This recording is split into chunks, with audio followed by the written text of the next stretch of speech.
Call Invasive Species Subcommittee to order. We didn't have any minutes to do? Previous meeting.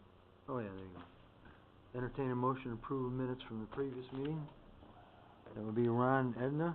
Any discussion, corrections, deletions, all in favor? Aye. Opposed, carried. We have one action item here. We need to talk about our agreement for distribution of the $150,000 in funding included in the 2015 county budget for aquatic invasive species prevention and eradication efforts on Lake George. Ron? Yeah, I'll bring that to the floor with a motion, Mr. Chairman. As you know, we and the committee knows, we previously acted on the half of it for the towns of Horicon, Chester, and Luzerne, and Queensbury. I don't want to forget Queensbury, and this is action is to act on the other half of the $300,000 that was budgeted. Very good. We have a second to the motion? Matt? Any further discussion? How are we discussing it? In the past, it went to the village.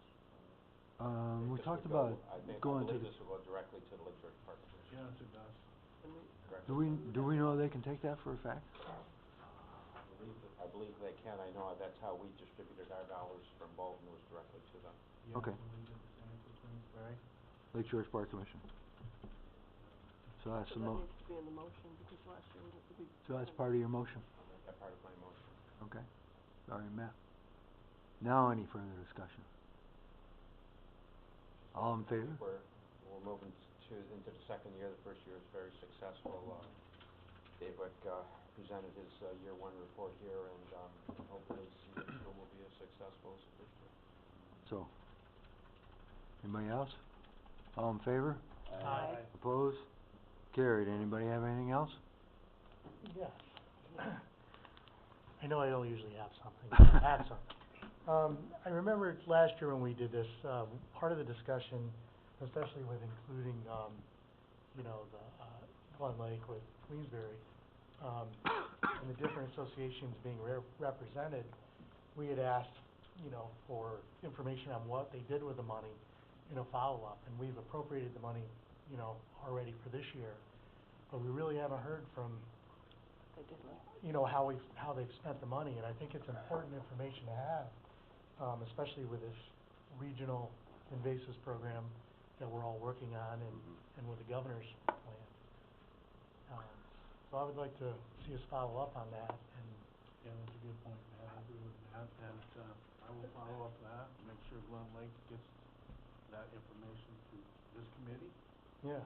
Well, I think it's a very good point. We discussed that at some length, that it would be foolish to give money to lakes and associations if they don't have a game plan. You need to start some kind of prevention program as well as doing the eradication. So we can do that. We'll notify Luzerne and the other towns and see if we can get a response back from them on what they did with the money and how effective it was. Ron? Mr. Chairman, I know I'm putting him on the spot a little bit, but we just had as you know, meeting in Chester on the larger Adirondack invasive program, and I was hoping that maybe Fred could kind of fill us in on quickly on exactly where we are with that, just for the record. I know we all have big interest in that initiative. Right. Well, I don't have the exact numbers right in front of me, but as I think everyone knows, the governor proposed $1 million for an Adirondack-wide invasive species prevention plan in his budget. The legislature approved it. DEC had been negotiating with Paul Smith College to have a sole source contract with Paul Smith to manage the program this year. Paul Smith has been involved in this Adirondack Watershed Institute for many years, and they've run a steward program throughout the Adirondacks for years. And so they have the overall charge of the program. They started working even though the contract hasn't been approved, because they want to try to have a plan underway this year. And they're working with APIP, the Adirondack Park Invasive Plant Program, that's making recommendations along with some guidance from some local government, some environmental groups as to where they should locate boat wash stations, but they're taking a large amount of it and putting it towards more stewards at more boat launch locations. So there's gonna be 14 additional boat launch, steward locations this year, and then 9 boat wash stations. And instead of buying the units like we're using on Lake George, which are the full units where you can have suction and recycle the water, have onboard water, they're up to about 22,000 or close to 23,000 for those units. They bought much less expensive units, a little over $5,000. Basically, they have the same high pressure washer and high temperature, but they don't have the recycling capability. They don't have onboard water. They're not on a trailer. They're a much smaller unit. So therefore, they have to have a water tank and some means of getting water. And they're talking about using these portable 500-gallon tanks. And they also have to have some way to dispose of the water since there's no onboard recycling. And so as a result of a meeting a couple weeks ago in Raybrook, they're working on 9 sites. They've asked different local government people, lake associations to help with the site locations. I was volunteered to help with the Tupper Lake location and the one in Colton. And we're making progress on those locations. And they've got backup locations if you can't find the right sites. APA is also involved because if you have to dispose of the water, they have rules on how you dispose of it and what kind of disposal you have. So that's moving forward, but a large chunk of the budget is going to Paul Smith College for administering this, and then another large chunk, the largest chunk, is going to stewards, and then it was a total of $50,000 for the boat wash stations, for 9 stations, and the rest of it goes to the operation. Am I missing anything? No, I think No. That lays it out real well, and I Yeah. think that at some point, I think it would be good to get Brendan here from APEP Right. to give us an update. They're moving forward very quickly, actually, Right. for this year. I'm actually very impressed with the speed at which they're moving, but I think that there's a lot of information, a lot of moving parts here, and if we could find when he might be available, Yeah. that would be a good thing, and we could bring him in here. Right. Okay. We're also going to have a panel up at Local Government Day next week on the 16th, next Thursday. And we've got Kathy Moser. Actually, she attended our meeting in Chestertown. She's the Assistant DEC Commissioner for Natural Resources. She's an overall charge of the program for DEC. And then Brendan Curion from APIP and Eric Holmlin from Paul Smith will all be on that panel. And the meeting in Chester was of all the different parties, a room full, large room full of people from the state and the property owners and the sportsmen and New York State Conservation Council. New York State Conservation Council and municipalities, and then there were parties that from Hamilton County that weren't able to attend the meeting but were phoned into the meeting. So it was quite a large gathering, and it was very heartening, I have to say, to participate in, Right.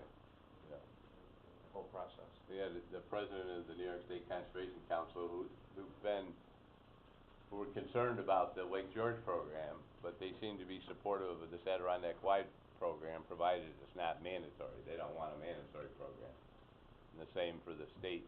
The head of the State Fish and Wildlife Forest attended the meeting, and they have basically the same position. You can imagine, everyone well understands on the board the complexities and the difficulties of rolling out a Lake George program. You can imagine trying to roll out a program for the whole of the Adirondacks is I think it's daunting. Right.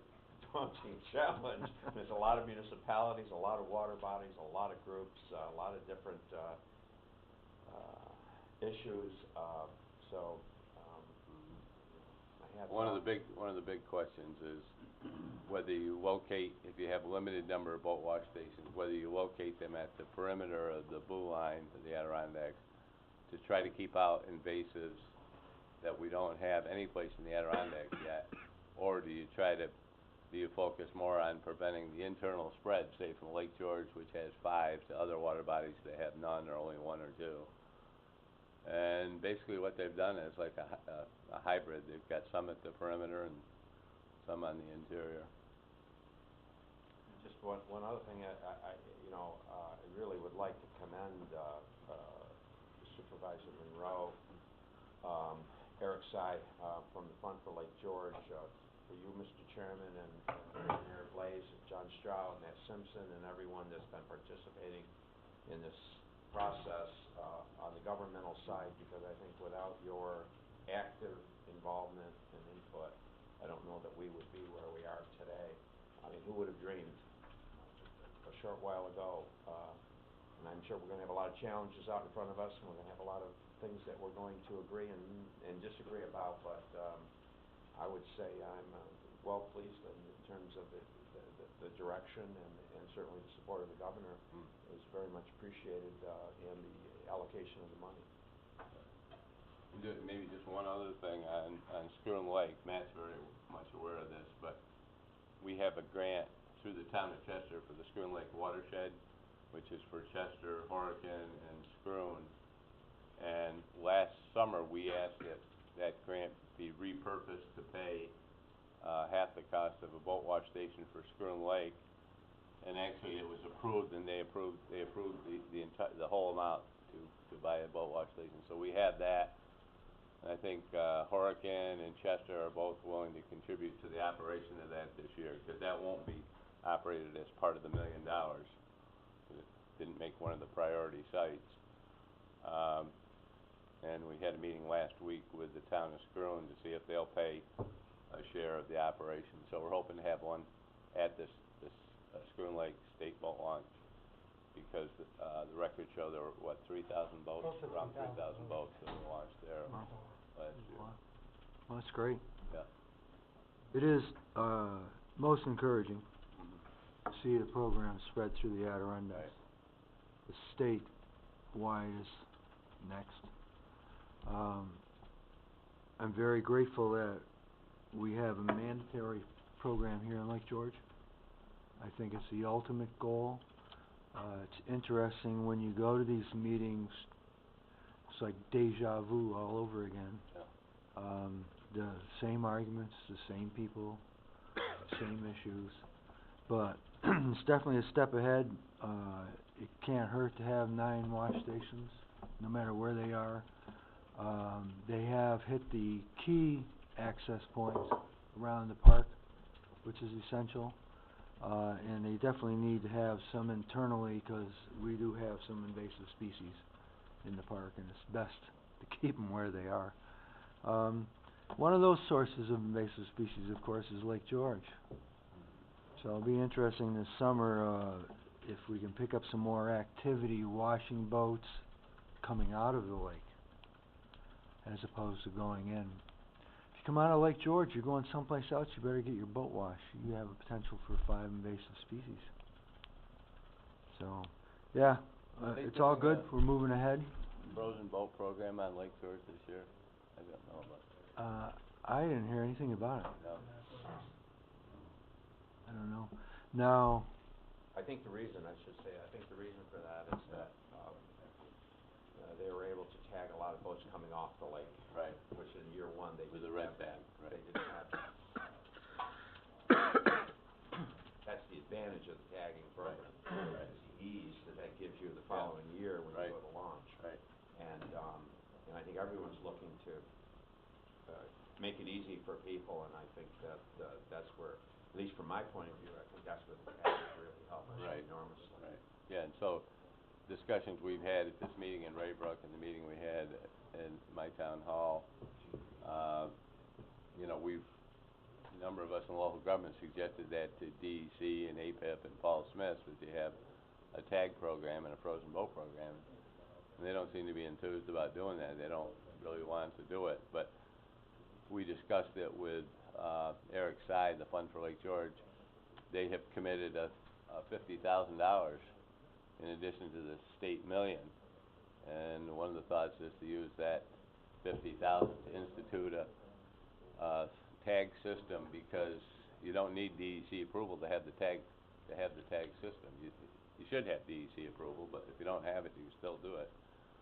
So the lake associations are willing to volunteer to go around tagging the frozen boats, so I'm hoping that'll happen this year. Soon. Soon, before they all thaw out. But The other issue about the frozen boat program is part of it is you go and you actually tag the person's boat, but you also log it in. Take the boat number and the location, the mailing address, the boat owner. All that information is in there. So the following year you have that information. Right.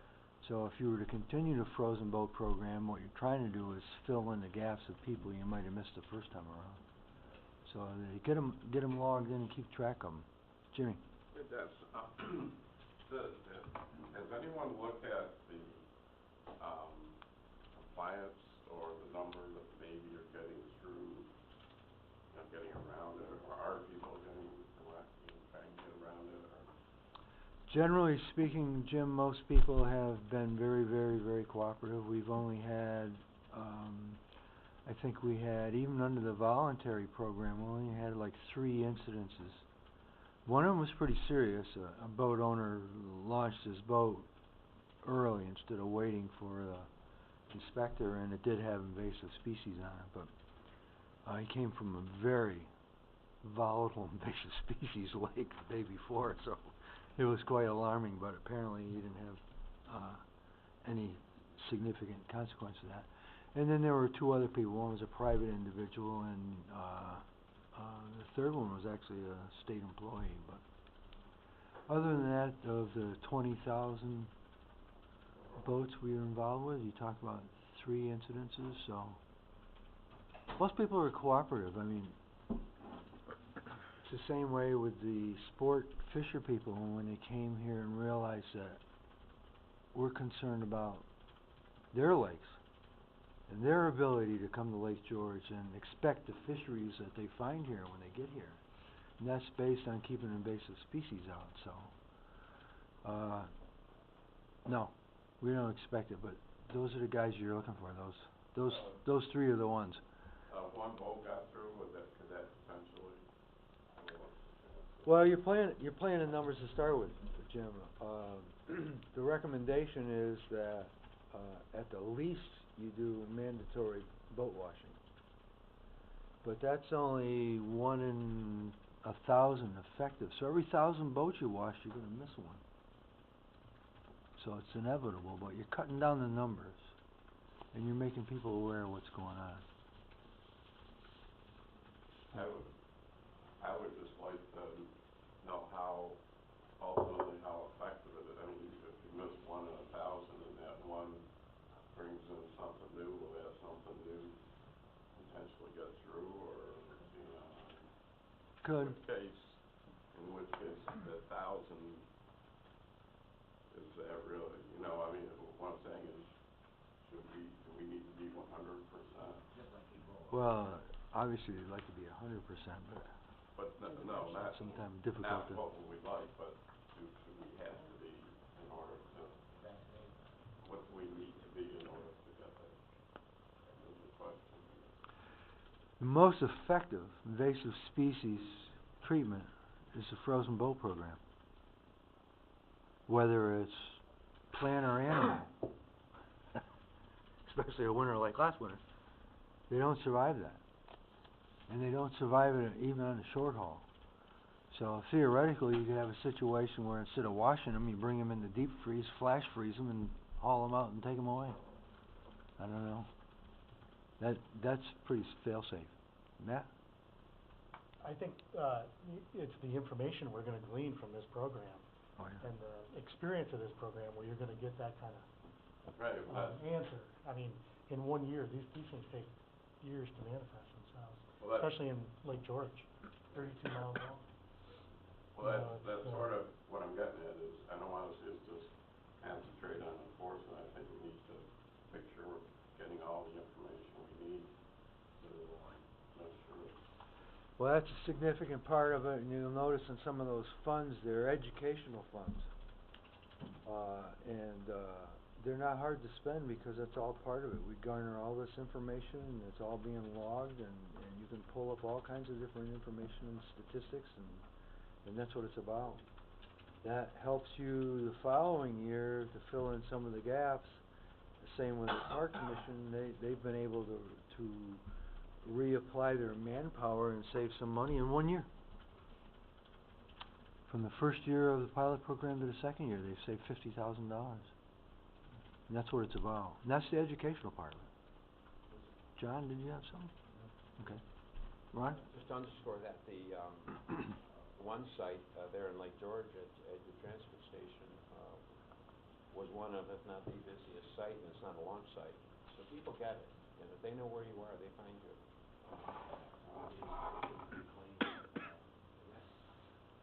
That's a good thing. Well, that's the difference between a voluntary program and a mandatory. The first year we ran the program, it was voluntary. We were chasing everybody around saying, hey, we got wash stations here and we got them there and you really should come. The second year it's mandatory, they're chasing us around. Hey, I'm bringing my boat up, where's the nearest wash station? So it makes a world of difference if not for that one reason alone. And people that do it readily admit that it's not as onerous as they thought it was. It only takes a few minutes and it's worth millions. So that's where we're going. Fred? One of the positive things I think that came out of this meeting up in Chester last week was an emphasis on the education program, and they had 3 entities that volunteered to work on additional education. One is the sportsman, the New York State Conservation Council, this new Adirondack Lakes Alliance that represents about 60 lake associations, and Tom Williams, who's the president of the Adirondack Landowners Association, but he's also has a marketing business.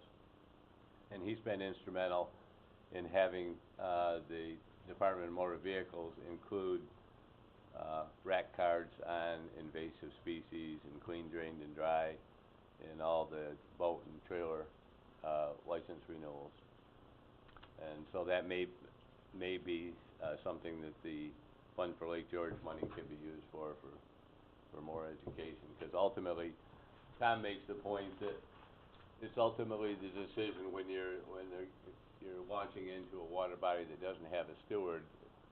Ultimately, it's that person that's making the decision to launch with something on their boat or not having it clean, drained, and dry. So the education's got to be a big component of it, because there's many boat launches on many water bodies that don't have stewards and are probably never going to have stewards. Okay. Actually, the curriculum in schools, if you were teaching kids this stuff, and I know the science teachers are really strong environmentalists, they would really push this if they knew that educating the kids, because the kids will say to their parents, hey, Right. You didn't want us to vote. That maybe that, we should write Albany and say this should be a component of your curriculum. It is. It is, yeah. Good point. Excellent idea. Glad I thought of it. Anybody else? Anybody? Yes, Ed? Yeah, Dennis, just to follow up on that point, I know the New York State Voter Safety Course, okay, there is now included in their game, information on AIS, so it's now part of, I think, that curriculum, which it should be. Yeah. And I think that's a good point. Great. Okay. Anybody else? Anything? Entertain a motion to adjourn? All in favor? Aye. Opposed? Carried. Thank you very much. Moving back to town.